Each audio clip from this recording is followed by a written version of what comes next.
Hey, welcome back to the Silverback Show and the section on consciousness, specifically consciousness parenting. And some of you have been asking me about my own religious and spiritual background, so I'm going to delineate that the best I can, and it's not quite a straight line, but it's an interesting one. It'll help you understand some of my thoughts. Well, first of all, I was born in '62, so I was born into the heart in the middle of the '60s revolution. My father, Polish, Slavic, Roman Catholic.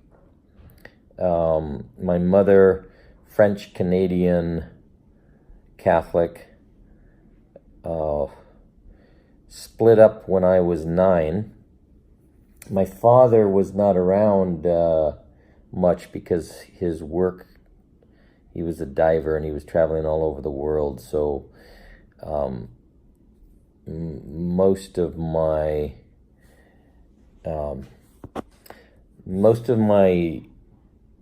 psycho-emotional, spiritual thought, feeling, beliefs come through my mother and through other influences. And with my mother, I'll start with this, that I recall at a very early age, she told us, and maybe it was after she and my father split up, I just can't recall exact timing. I did grow up starting to go to catechism. It's a Catholic education on Sundays, but very little of it. And then my mother basically told us when we were young, you guys can go if you want to. And when I was in high school, I asked my mother about her own religious background.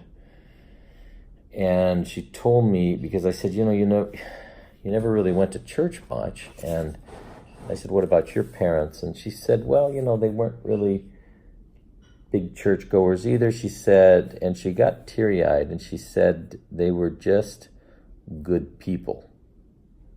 And I would summarize just good people as the kind of values-oriented, religious, spiritual character-building background that my mother passed on to me. It didn't really matter what your belief system was. It didn't really matter what your background was. It didn't matter what your race or ethnicity was. Just being a good human being and a good person was what really mattered. I had a deeply, deeply curious mind, and I was always craving to know more than my peer group and even elders around me could tell me. So you could say that I was a seeker from a very early age for information, and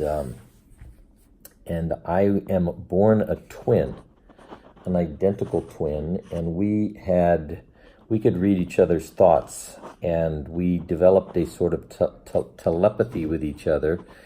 And I think because of that, maybe, this is just speculation, I was more in tune with my empathic abilities, my intuitive abilities, and then around 11 years old, so my father was gone, I said, and then they split up when I was 9, and at 11 years old I met Ray. And Ray was, well, first of all, I had crew cut, my buzz cuts. That's what we had when we were little. And I meet Ray, and he was 24 and I was 11.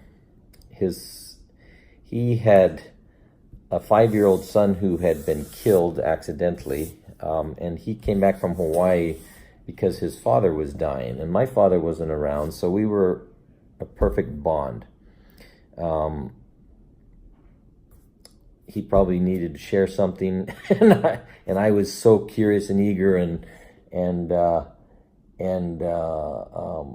Ray was a real hippie.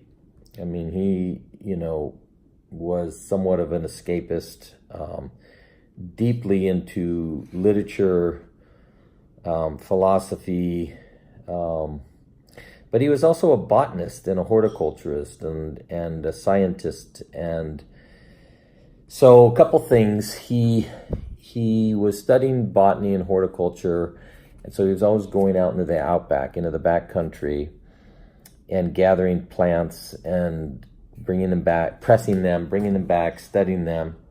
And he let me come with him. He let me come hang out with him, but he let me come with him in the spirit of the times, which was that he would just let me explore on my own and discover things on my own, and always point me to go deeper. And I believe that one of the things that Dr. Shefali and myself and Kahlil, Gibran, and anybody who's deeply aware is referring to when we talk about allowing the seed of that child to find himself or herself alone in nature. Alone in nature just means without any artifice, without anybody prescripting and prescribing things, and just coming to explore and find what we explore, which most of us educated adults are doing now in our 30s, 40s, 50s, 60s, and beyond. So from Ray, he gave me books by Gandhi. He gave me books by Gibran. He gave me a series of books on meditation.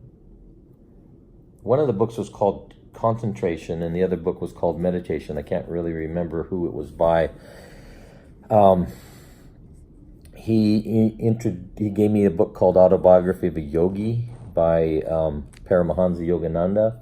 I'm in San Diego. In the 50s, Paramahansa Yogananda came over here, and in Encinitas, not too far from where I grew up, there's an ashram, but I wasn't really aware of that as a kid. But I can tell you some of the things that I was aware of. So one of the things that impressed me with Autobiography of a Yogi was that Paramahansa Yogananda's teacher told him, anybody can sit quietly in a room or in a pristine place and calm themselves and be centered. It's when you're at a bus stop in the middle of New York City, when chaos is going around you, that you really know if your meditation is at work. So the idea is that you develop your interior self-reflective, meditative quality, inner work, so that when you're out in the world, it can operate in a car accident crisis. I'll give you an example. My twin brother was in a car accident, and the guy that was in the car was injured badly, and my brother just went over and put his hands on him until the police came and told him to get away, and he just calmly walked away. That's having developed a sense of inner awareness that stays meditatively calm in a crisis situation. Another is a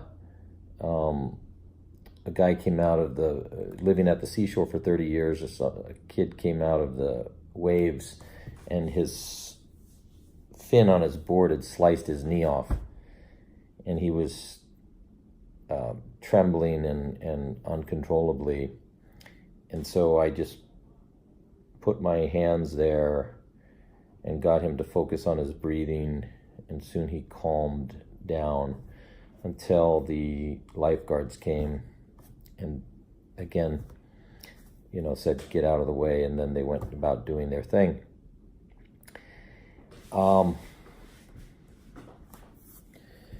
So from a very early age, I was introduced to meditation and spiritual practices at a time when the West was opening up to all kinds of different concepts and ideas, especially in California, which is as further west as you can go from, the East Coast, where things were rooted in tradition, and where I grew up, where I call it traditionless. And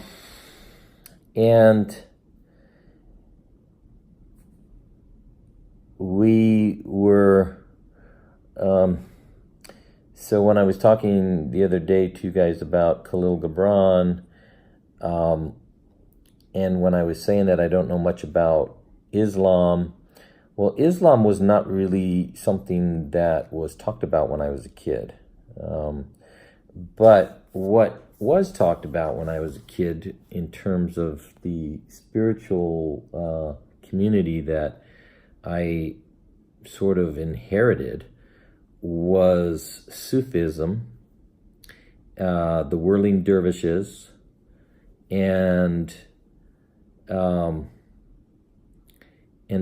there was a place I remember where we would go and practice this Sufism in a westernized way, just like we were learning to practice Buddhism in a westernized way, just like as we were learning to go to different Hindu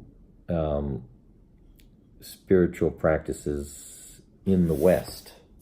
By the time I got into my late years of high school and into college, when I was first year in college, we were going to, we could get free food by going to the Hare Krishna temple, and there you would learn to chant Hare Krishna mantrams.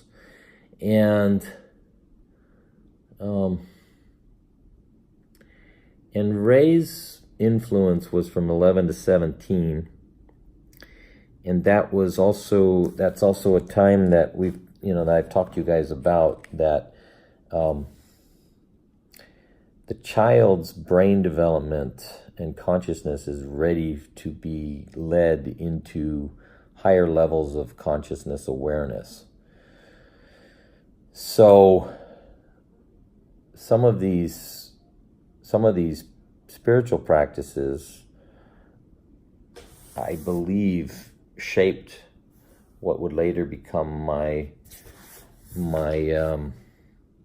openness to higher states of consciousness and the metaphysical principles behind religion. When I was 14 years old, I went to a Catholic high school. My father put us there, and I met a Catholic girl, and I was always deeply interested in religion, so I got deeply interested in Christianity at the time, and but I was also somebody that would go into church and have very ecstatic experiences, and not too many people in the Catholic Church could help me with what I was experiencing. In fact, there was nobody that could really help me understand some of the ecstatic experiences I was having, which I can go into at another time.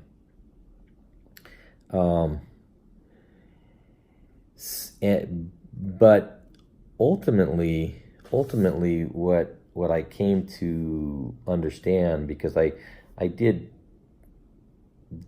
2 decades of religious study, from Christianity to Judaism, Hinduism, Buddhism, Taoism. I probably studied 20 different translations of the Tao Te Ching. That was very powerful.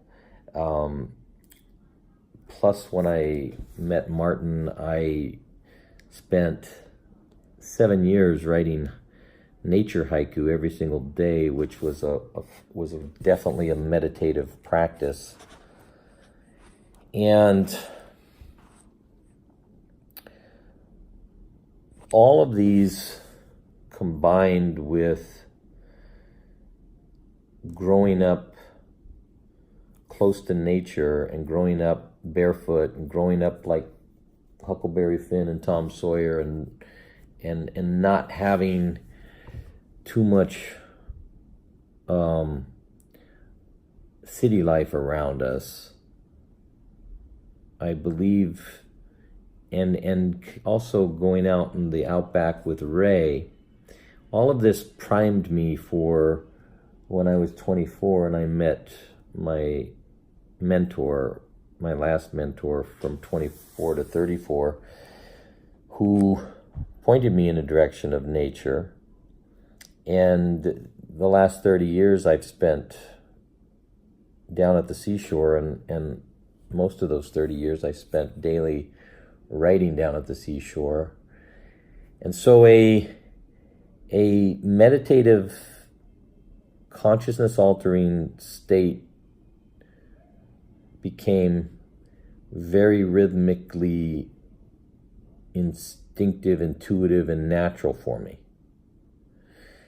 And okay, we've passed the 15-minute mark, and I will pick this up when I come back from my beach walk. Okay, talk to you soon.